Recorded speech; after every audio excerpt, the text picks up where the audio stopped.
Aku start bila aku start buat agensi sendiri tu, kita nak buat untuk klien. Faham. Maksudnya untuk orang.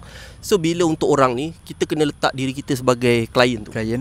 So bila dia bayar kita, of course dia nak hasil yang terbaik. Ya, betul. Kadang-kadang member aku lah jumpa aku sekarang ni, contohlah, oh waktu ni semua. Tapi aku start dulu RM30 je satu video. Okey, faham. Klien bayar. RM30 10 video. RM35 satu RM30 bukan RM30 satu video, tapi dia nak 10 video. So aku dapat 300.5. Aku ambil. Tapi RM35 aku punya video, alamak macam nak hujan. So, tapi walaupun dia bayar aku RM30, aku buat sepenuh hati. Faham. Aku tak anggap dia cincai. Aku tak anggap alah dia bayar RM30, aku buat macam nilai RM30 tak ada. Aku buat betul-betul. Okey. Macam yang kau nak lah. Macam yang aku nak. Aku feel ni video tu baru aku lepas ke klien.